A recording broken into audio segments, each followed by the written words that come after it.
All right, everybody, welcome back to Pirates Corner, episode number 2. Today, I'm here with Josh again.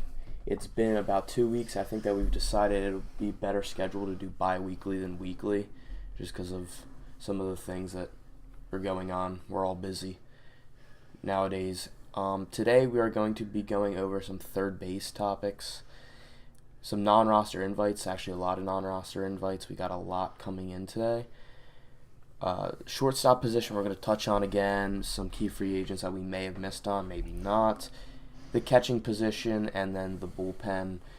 I'm going to be utilizing the internet this time around. I'm going to be looking at some stats with Josh, just some of the non-roster invites that not everybody might know. So we can start out by giving a shout out to Tyler Epler. Happy birthday, Tyler. Yeah, happy birthday, Tyler. He's 26 today, so I doubt that he feels any different than he did yesterday, but 26. Hopefully he can get into the big leagues this year and produce for us. So how do you feel on Tyler Epler? I guess we could talk about him now since we're talking about his birthday. How do you feel he's going to pan out in the big leagues? Right now, I feel like Tyler Epler, he's the guy that'll be called on to spot start here and there. I kind of would group him with Clay Holmes, just because we found out last year Clay Holmes isn't really a guy that's a part of the team's future. Tyler Epler could be a fifth starter for this team. He could be a long reliever. He could take the Trevor Williams route to significance in the big leagues.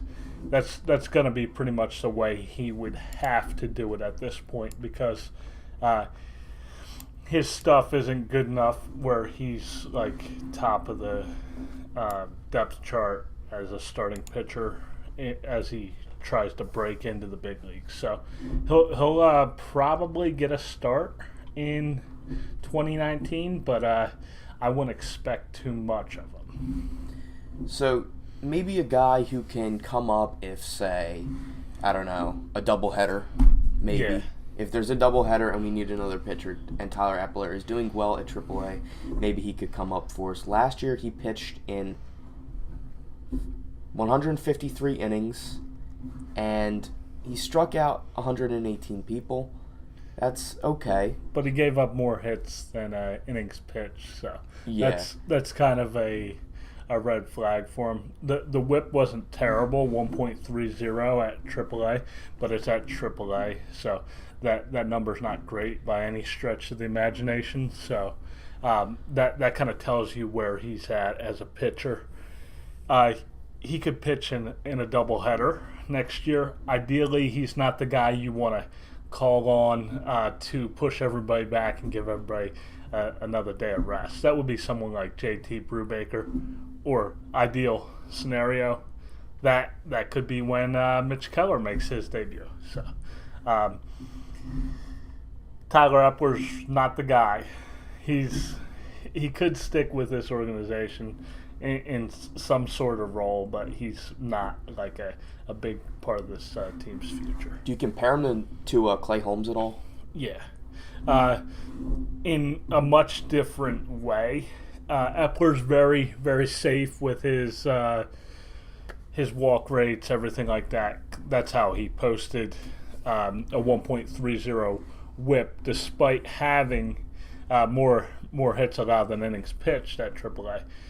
It's because he keeps his walks under control. So that's one aspect that he's safe from that standpoint. But as you can see, he's also very hittable. So he's comparable to Holmes in that he could get lit up just like Holmes did. Holmes is going to arrive at that same stat line from a run standpoint a different way, with a few more walks mixed in and like a bomb given up here and there. Epler's just going to get hit a lot. He's going to get the ball's going to get put in play against him, and it's going to find holes. So he was drafted in round 6 in 2014 by Pittsburgh. Coming out of college, he was pretty decent early on in his minor league career. He pitched in 68 innings in 2014, short A, 2.49 ERA, pretty decent. But then his ERA rose in 2016 and 2017. Last year it was down to 3, 5, and 9. But like we were just saying, he has more hits than he did innings pitched, and that's been a trend for him throughout his career. Yeah. So the next topic that we can go to is third base. I have some stuff here. Does Moran stay? Can Jung Ho Kang start this year? And when does Brian Hayes fit in? So let's start off with Moran. Yeah, so Moran's going to actually be the Pirates' opening day third baseman again this year, provided a right-handed pitcher is on the mound. If they just happen to match up with a lefty, you could see Jung Ho Kang out there. But for right now, it's going to be a situation where Colin Moran is he's the guy at third base for right now, and Jung Ho Kang will spell him against left-handed pitching. If Jung Ho Kang is hitting home runs at a much higher rate than Moran is, and Moran continues to struggle with lateral quickness and range at third base, then you could see Jung Ho Kang quickly move into that starting role. The Pirates are not going to give away wins defensively this year, so Jung Ho Kang is there to push Moran. And from what we know, he's healthy, he's ready to go, and he's got a lot of power potential. So when do you think Brian Hayes can come up into the MLB? Because, he's been hitting... Well, he did pretty well at AA last year, and he is our number 2 prospect in the organization. You want me to pull up some stats? Well, yeah, so I saw a tweet out earlier. It just showed the triple slash line for him at AA last year was really nice. 293, 375, 444 for an 819 OPS overall. The 375 on-base percentage is the most impressive number there. The power doesn't blow you away, but the power was also solid. Solid for a player that young at that level. So, Brian Hayes is a phenomenal defender, but for him to hit in his first year at AA, that's typically the most difficult level for top prospects to master. That was really impressive from him, and that kind of means it's just a matter of time before he takes over. You've got Jung Ho Kang. He's over age 30. You've got Colin Moran, who right now just put up a season where it looks like his ceiling is limited. So there's nothing really blocking you from putting Brian Hayes as your starting third baseman as soon as you deem that he's ready. He'll be 22 end of this month, so he's also age appropriate. I've compared him to Andrew McCutchen. Similar numbers coming up through the minors to Andrew McCutchen. McCutchen never hit double-digit home runs until I believe it might have been the big leagues. Can you look that up, Ryan? Yeah, I can look that up. It'll be Andrew McCutchen minor league baseball page. Yeah, I'm going to go on to Baseball Reference. They have all that. Okay. So that starts with the big league. So just look up his I'm gonna try minor to league minors. page.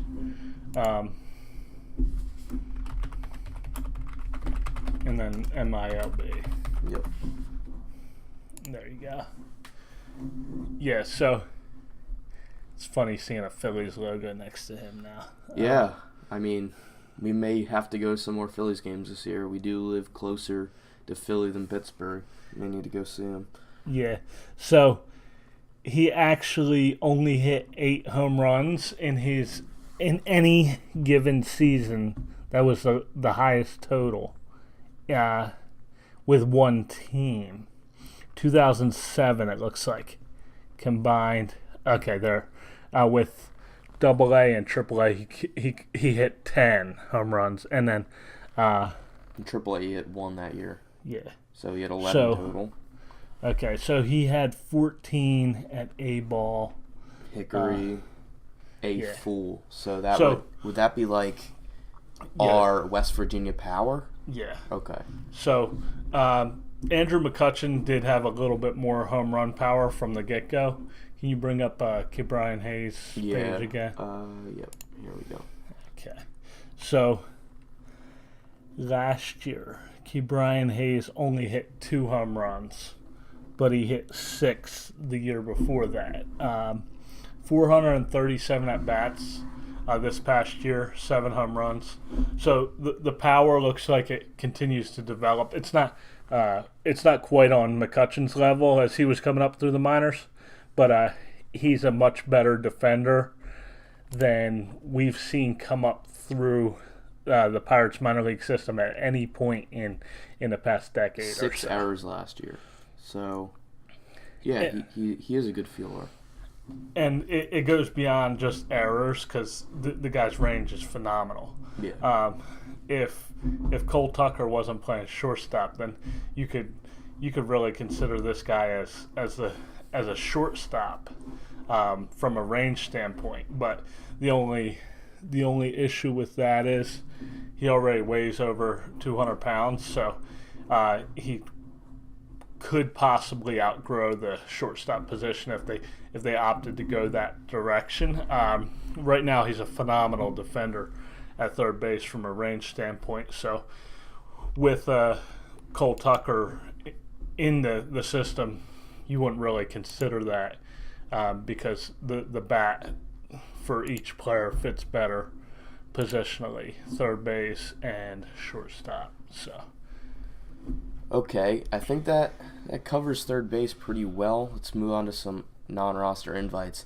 So today, the Pirates announced, I actually still have the tweet on my phone, that they have given non-roster invites to Ke'Bryan Hayes, Will Craig, Tyler Epler, Brian Reynolds, Elvis Escobar, Jeff Hartlieb, Alex McRae, Eduardo Vera, Brandon Waddle, Blake Wyman, Jason Daly, Christian Kelly, and Arden Pabst. So we got some catchers now. We also announced, the Pirates announced a couple days ago that they have signed Steve Barron. Who else? Tyler Lyons, Roberto Gomez. Gomez was kind of an old signing, but they kind of made it official the other day. And then Patrick Kilvahan. So, who were some big names that kind of pop out at you for the non-roster invites? So, for these non-roster invites, you see Ke'Bryan Hayes is on there, and Will Craig. Those guys are prospects, so they're getting their first taste in camp just to be like, okay, guys. Will Craig was in camp last year, and Ke'Bryan Hayes may have been just a little bit here and there, just coming up from minor league camp.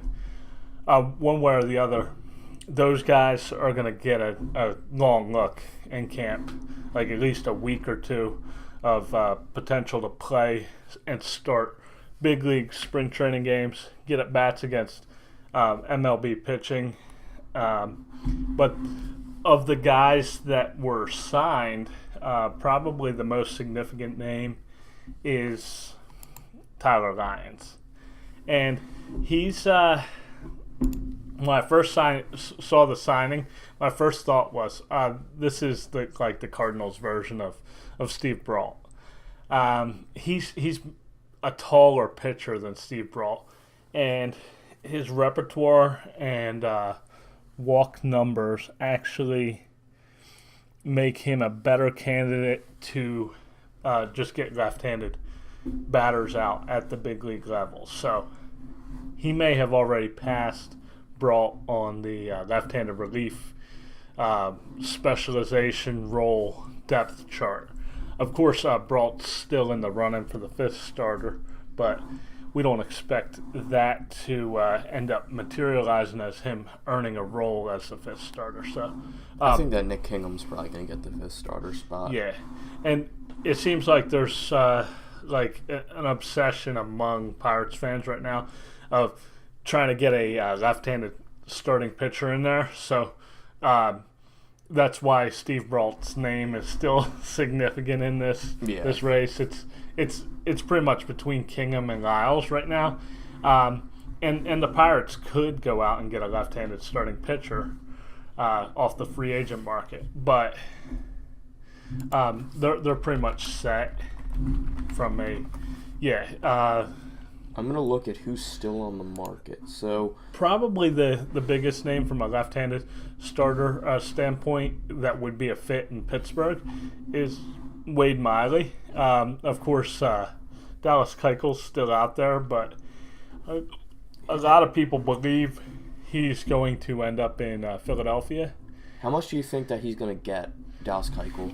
If he ends up in Philadelphia, he's going to get overpaid, but that's kind of besides the point. I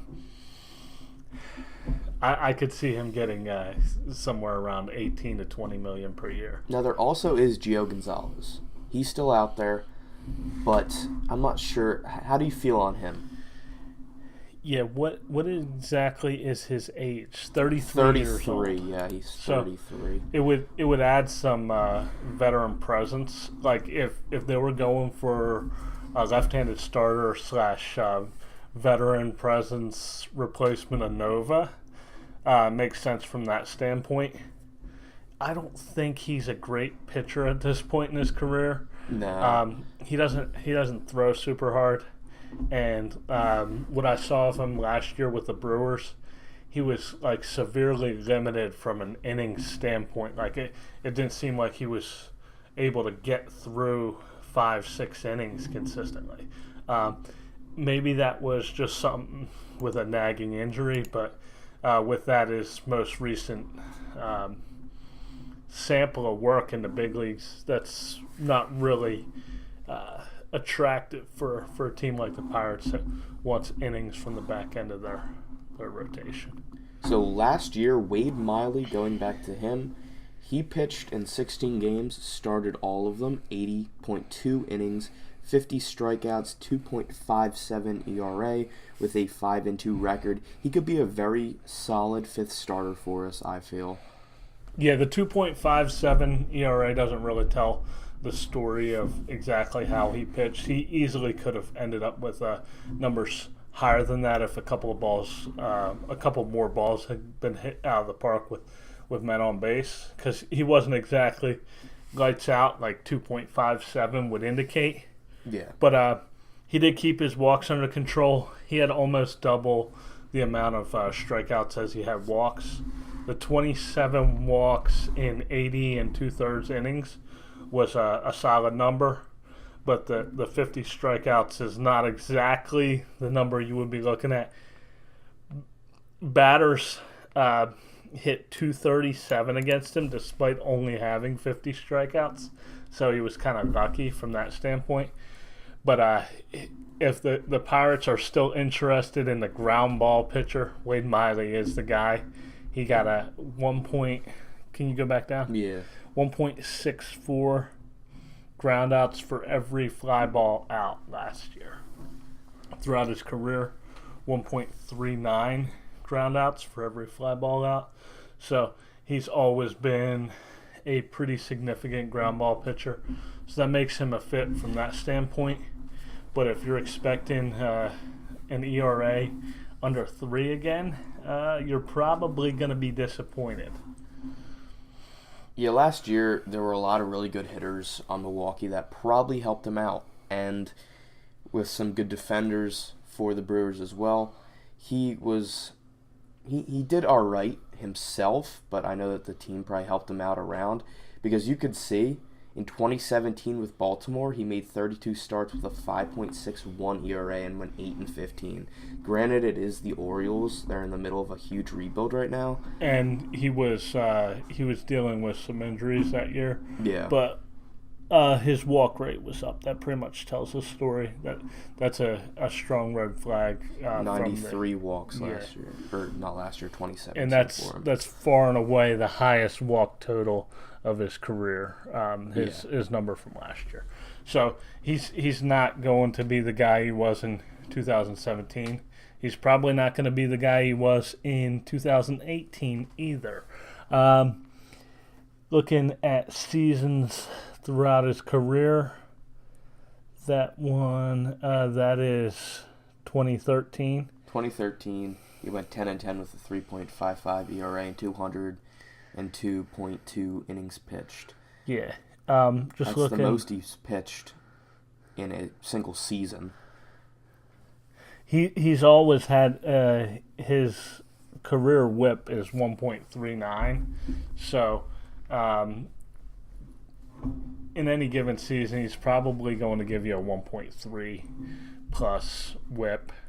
So, we just dumped on Tyler Epler for doing that at AAA, but he's a left-handed pitcher, so nothing spectacular there, but he is a ground ball pitcher, so he could be a fit at the right price. The Pirates would probably consider him. So, any surprises with the non-roster invites? I'm going to go back to that. Not really. Eduardo Vera is an interesting name. He's a decent sized right-handed starting pitcher / long reliever. Last year for Altoona, he made a start in every single appearance they made. Between Bradenton and Altoona, he ended up with 26 games and 26 starts. He put up decent numbers. He's another guy that the Pirates like from the fastball command standpoint, but he's really not developing the off-speed pitch and punching anybody out at this point in his career. He's still relatively young because he's 24. He'll be 25 in July, but he hasn't mastered the AAA level. He's mastered the AA level after last year. Will we see him in AAA this year? Yeah, he'll probably be a part of their rotation / bullpen. He'll be a swingman at AAA this year. And being at AAA, if he ends up on the 40-man roster, we could see him in the big leagues here and there. He's an interesting player, but at this point, he's just an interesting player. He's probably not a part of this team's future unless something changes and he starts striking out more batters. All right, so anything else you want to say on non-roster invites, or do you want to move on to some Tulo topics? Yeah, that pretty much wraps it up from a non-roster invite standpoint. One last thing on that, Elvis Escobar, he's no longer going to be playing outfield. He'll be primarily pitching this year, so we'll see if he can make it to the big leagues as a left-handed reliever. From what I understand, he throws pretty hard. He's one of them little guys with like a whip-like arm, so interesting player, but not necessarily a guy with a future in the big leagues.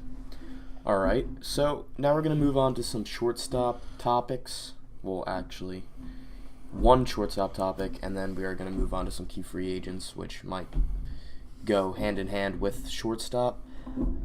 Last episode, we talked a lot about the shortstop position, the future, some prospects, who we can expect to start. Troy Tulowitzki has signed with the Yankees, so what does this mean for Pirates?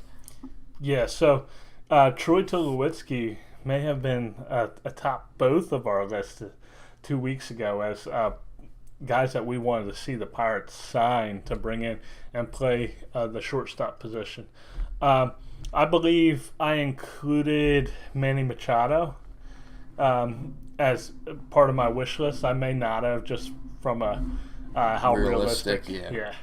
We may have pre-qualified it as this guy may not be realistic for the team. But Troy Tulowitzki was extremely realistic for the team, and he ended up signing big league minimum with the Yankees. And what the Yankees did with that is they pretty much told Manny Machado, hey, bud, we kind of heard you want to sign with us, but we're going to make sure there's not really a spot for you on our team. So Yeah. They disrespected Manny Machado, and it seems like that's what is causing the waiting game in the Manny Machado bidding right now. Is there were some character concerns surrounding his attitude and Effort. Effort. How much of a team player that was being called into question to finish out last season. So Major League Baseball is making it abundantly clear they're not interested in a guy who is going to put his own goals and aspirations over the goals, like significantly above the goals of the team and effort of the team to win and get stuff done collectively. So that's where we're at with that. And what that means is Machado's price tag could be coming down. That's pretty much like it's materializing that his price tag is coming down. And with that said, in the event that this was going to happen, the Pirates are the team with the most to gain by re-involving themselves in the bidding for Manny Machado. So, what if the Yankees sign Machado? I was just thinking of this. What if the Yankees sign Machado and Tulowitzki is maybe released after spring training or designated for assignment or something like that? Okay, so in the event that does happen, which the Yankees probably are out of the Machado sweepstakes at this point. In the event that does happen, that's bad news for Troy Tulowitzki. It means that somehow, somewhere in spring training, he probably proved that there's enough red flags surrounding him showing that a team like the Yankees that wanted him to be their starting shortstop believes he can't make it through the season from start to finish. And with all of the injury concerns surrounding that name, Troy Tulowitzki, there's red flags that accompany the name automatically. Now, he answered some of that when he showed up for that showcase and looked extremely healthy, ready to go for the season. But that would be another red flag if the Yankees were to sign Machado and dump Tulowitzki. So, let's kind of wrap up the shortstops at this point. Who do you think will be the Pirates starter, realistically? Well, I'm going to leave it at to be determined. And I'm going to revisit this on the next point. Okay. So, do you want to introduce that? Or do you Yeah, want me to? I can. So, have the Pirates missed out on any of the key free agents? And is the ownership just going to pocket the money saved from this offseason, dumping Ivan Nova's contract and some other moves like that? So, how will the Pirates go about getting some more free agents? Okay, so, yeah. If the Pirates had really missed the boat on anybody, think about it from this standpoint. They went out and got Lonnie Chisenhall. They went out and got him immediately. They had him signed before anybody had known what, like, the offseason had barely started and Lonnie Chisenhall was a Pirate. So when they're going for the safe kind of last name on the list option, because they have Gregory Polanco in this instance, they get that guy right away. So if they were going to settle for Galvis or Iglesias, I believe that one of those two guys would already be a Pirate. Now, they did bring in Eric Gonzalez, and that's a player that they view as interesting, but he's also a player who better fits a backup utility role. Like, he plays all over the place on the infield.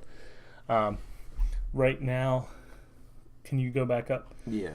On the Pirates roster, he's actually listed as a second baseman, and that's the one position he really hasn't played in winter ball.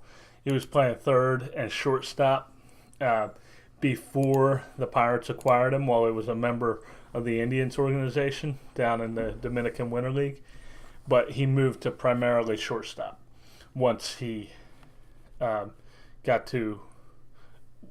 once that trade was completed to send him to the Pirates. Now, that kind of just shows you who he is. He's a utility infielder. Now, have they missed the boat on anybody? No. Unless you want to say they missed the boat on Jonathan Scope, who it's debatable whether or not he would be a great option for the Pirates from a defensive standpoint and from an offensive standpoint. He really hasn't been giving teams good at bats. He just hits a few more than average balls over the fence each season. So that's the primary draw with him. If you wanted a guy that's just going to hit balls over the fence, playing the shortstop position, good athlete, but the Twins signed him at a very affordable rate. So if the Pirates had interest, I imagine they would have gotten him. He's another guy. He was like the second guy to go once free agency started. It seemed like he signed pretty quick. So I'm going to say they haven't missed the boat on key free agents, and ownership is definitely not looking to pocket this money. Ownership is in a situation where they need to sell to the television network that they are going to be a good television investment well into the future. So they need to get the television network to kind of loosen the purse strings and shell out in this upcoming television deal and actually give the Pirates the money they've earned over the past decade. And the only way the Pirates are going to do that is by actually spending. They need a show of good faith to the television network by spending on a significant free agent player, whether that's Marwin Gonzalez. Now, does Marwin have enough range to play shortstop?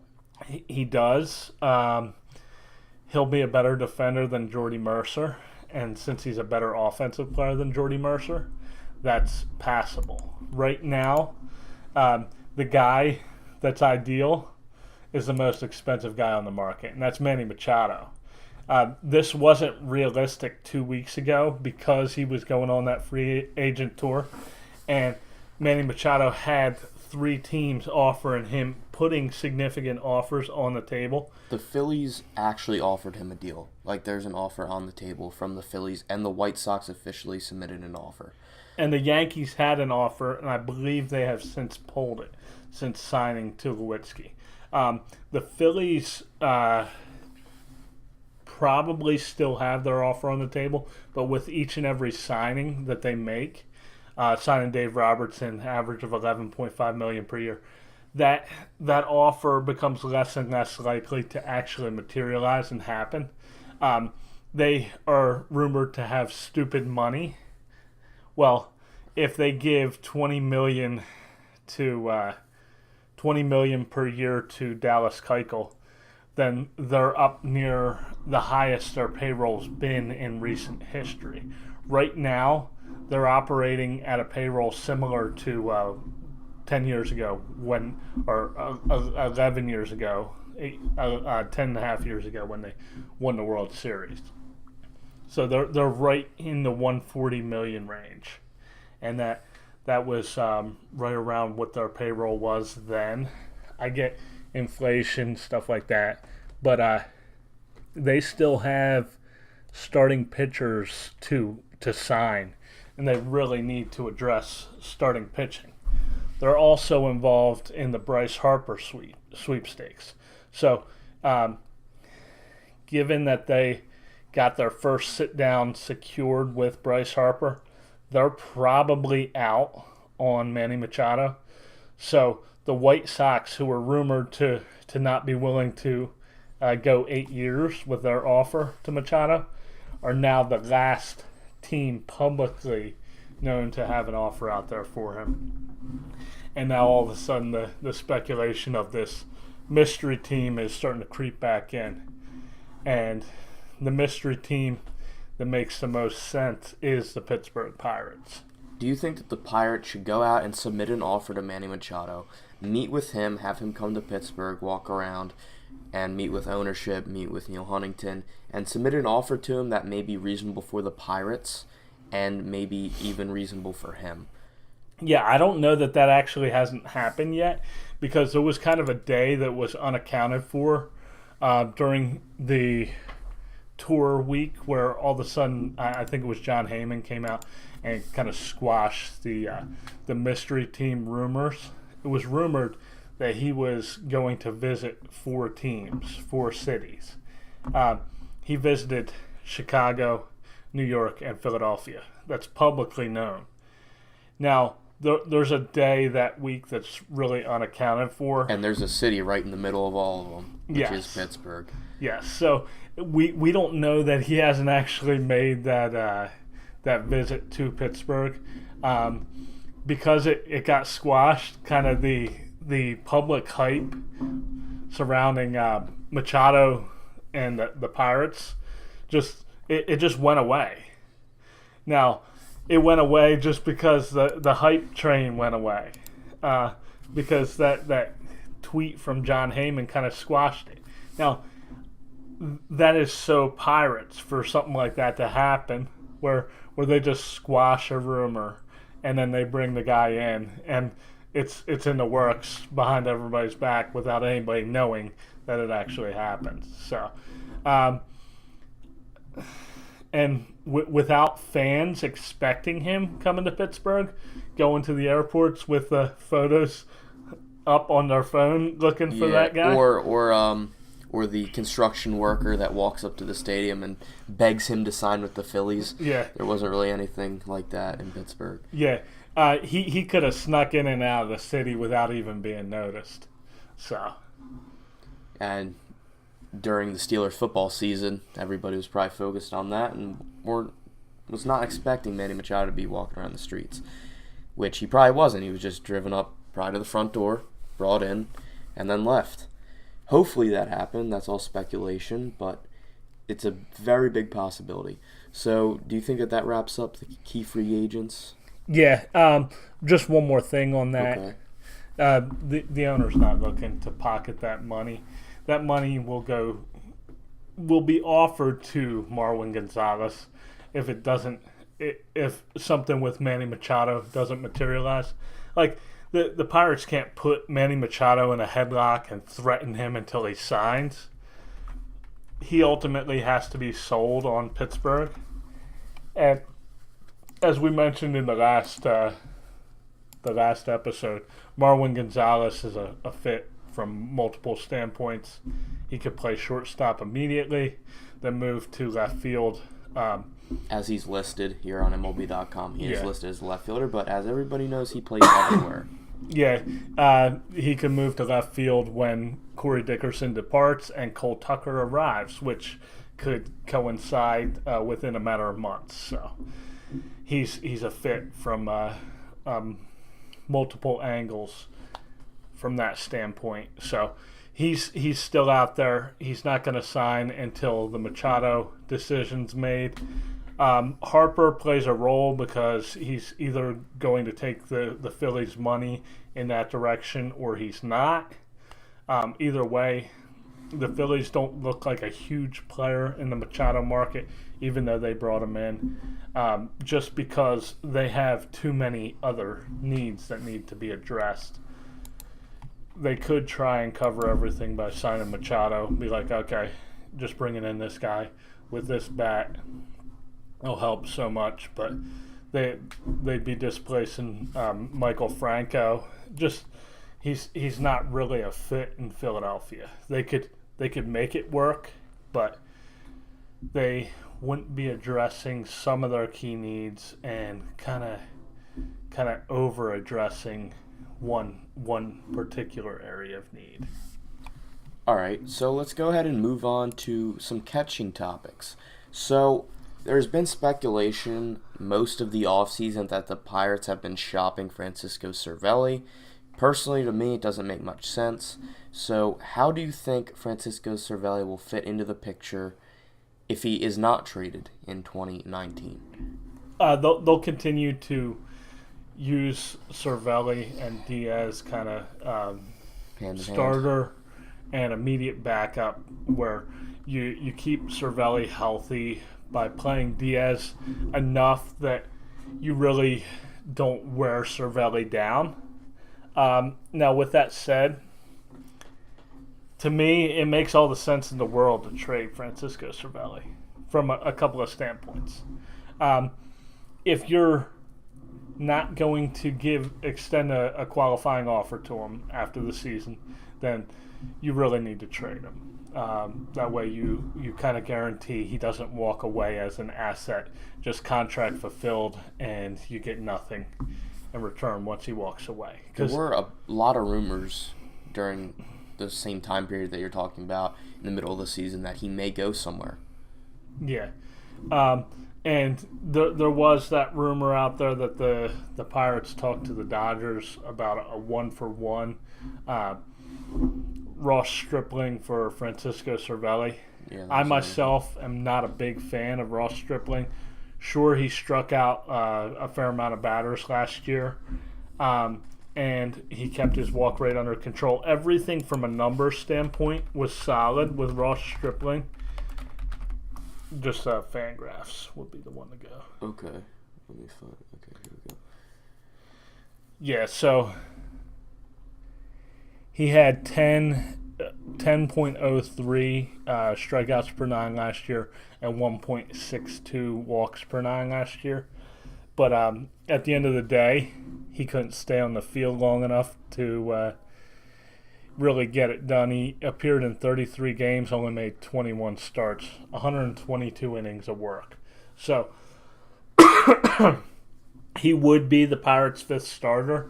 And as a guy who's not giving you a ton of innings, he doesn't fit from that standpoint. And the peripheral numbers are solid, but the fielding independent earned run average was a little bit higher than the actual earned run average. The expected, because of the peripherals being solid, he would be expected to continue to produce right at that 3.00 earned run average level. But once again, he's a guy who's injury prone. He's not a guy who's going to give you a ton of innings, and the Pirates believe they have better fits. If he were the stopgap for Mitch Keller, then sure, that's a great fit. But that's really not the only player I would want to get for Cervelli, a guy that's going to be rendered just a peripheral role player after Mitch Keller debuts. I would want a little bit more value from Cervelli at this point, either in the form of prospects or a draft pick if they extended the qualifying offer to him. So in my opinion, I feel like Elias Diaz can definitely start at the major league level. He showed a lot of signs last year that he could. He hit pretty well, don't you think? Yeah. He was a pretty good hitter, and his defense was okay. His defense was solid. Everything that he did last year was solid. It was pretty much not much of a drop-off, like whether it was Cervelli or Diaz catching. That's why it's nice to have both of them. But you're paying one of those guys over $10 million per year, and just think what you could do with those resources. You could potentially up your offer to Machado, make it more likely for Machado to stay around, to agree to a contract by front loading it. Gives you a lot more budget flexibility if you move Cervelli, and also the fact that it's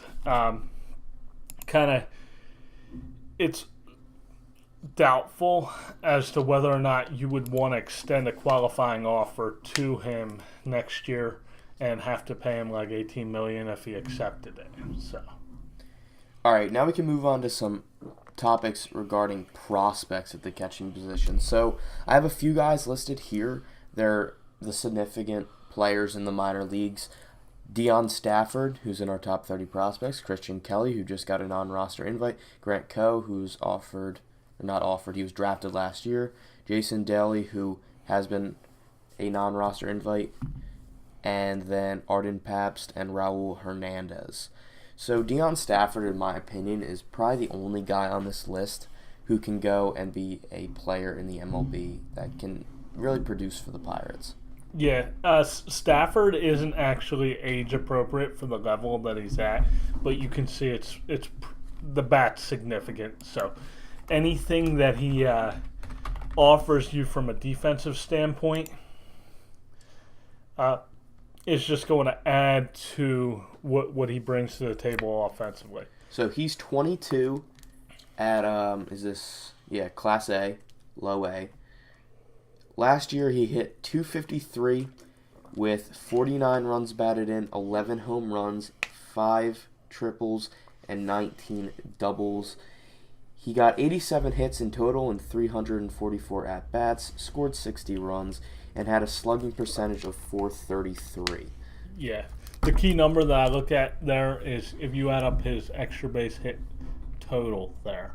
He had 344 at-bats and 35 extra base hits. He's pacing just above that extra base hit per 10 at-bats. So 35 extra base hits last year. Yeah. And he posted a 749 OPS in 45 games, 182 at-bats in short season ball the season before. So same exact OPS in back-to-back seasons. That's pretty consistent. Yeah, the home run total's nice. Last year the strikeouts were not terrible. 28 walks. You'd like to see that a little bit better. But if he's driving the ball the way he is, his batting average should increase. Probably stabilize somewhere near the 280 level that it was the year before in short season ball. So he's 22 years old. The bat showed a lot of promise because of that 35 extra base hits and 344 at bats. And what you're looking at there is you're looking at a guy who's learning the catching position in professional baseball. That's a lot of in-depth study on technique, how you're going to be a better defender, controlling the running game, everything like that. His defensive responsibility is enormous, and he's still finding a way to come up to the plate and be productive. That is a bat that is not going away, and as long as his bat stays doesn't lag way behind the defense, then he'll be a guy who, as everything develops, he'll be a significant player who could get to the big leagues, and then at some point he may be the guy that arrives around the same time Elias Diaz did and becomes the guy who becomes heir apparent to him. All right, and probably the guy second on my list for most likely to produce in the major leagues is probably Grant Coe. I'm going to pull up some of his numbers, but he was drafted last year in the 5th round, I believe. Yes, last year in the 5th round out of Arkansas. He's 21. Last year he hit 188, which is not that great for a catcher. I believe his fielding was better, so he had no errors last year in 36 games. So he's definitely a better fielder than he is a hitter. Yeah, so if that bat lagged just because of the defensive focus, we'll find out when he heads to full season ball this year where his bat's actually at, and that'll kind of determine how much of a future he has in the big leagues, whether or not his bat catches up with his defense. All right, and another catching prospect that's a guy who we should talk about because he may be on the horizon is Christian Kelly. He just got an on-roster invite. He's 25. He hit 235 last year, which isn't great, with 38 RBIs, 8 home runs, and 311 plate appearances. This might be a guy whose defense is better than his hitting, which, looking at the numbers now, it looks like it. He had 5 errors last year in 774 and 2/3 innings. Yeah, so this is a guy, he'll continue to work with the pitching staff if he makes it up to AAA this year. Have him catch Mitch Keller, JT Brubaker, anybody of significance, Eduardo Vera, any guys that they're looking to develop and work with a guy who he's been around a little while. He's 25 years old in the minors. He's not a young kid anymore, and he'll probably be going to the AAA level He does have a future as a backup in the big leagues. Jacob Stallings. Yeah. But the bat's not really significant. So. Do you see him backing up Steve Barron at AAA? Well, actually, that will be interesting because we have 3 catchers who could possibly catch at AAA. We have Steve Barron, who they just signed the other day, then Jacob Stallings and Christian Kelly. So it would be interesting to see how that pans out. If one of them gets hurt, it will be an easy decision. But if all 3 of them stay healthy, how do you see that panning out at AAA? Yeah. If the Pirates trade Cervelli, then all of a sudden Diaz becomes your main catcher in the big leagues, and Jacob Stallings would be his immediate backup. So that really would kind of clean out that situation. The only other situation, the roster restrictions aren't as tight in the minor leagues, so they could carry 3 catchers. They could send one of them down to AA. Christian Kelly didn't play all of last season in AA, so yeah, that's what we're looking at. That situation will be cleaned up as spring training unfolds, and right now the signs are probably pointing towards the Pirates accepting the best offer for Francisco Cervelli. All right, so that wraps up all of our topics for today. Anything that you want to add on to anything at all? Not really. We pretty much we covered it. everything here. Let's see how long. Okay, so about an hour, 50 minutes. So a couple of housekeeping things before I end it. We are going to be at Pirate Fest on the 26th. We'll probably just stay the whole weekend, drive up Friday, go to the convention Saturday, and then Sunday drive home. And we both have Twitters, like I mentioned last time. Mine is Ryan from PC, and then Josh's is Joshua Ruga, all one word. So, Happy New Year, everybody. Any closing thoughts for you, Josh? No, just Happy New Year, everybody. Look for us at Pirates Fest, and we'll be on again in a couple of weeks. All right. See you next time, everybody. Have a good month of July, and have a good January. July. I'm already in baseball mode. January. Have a good couple weeks. We will see you in a couple weeks. Have a good one.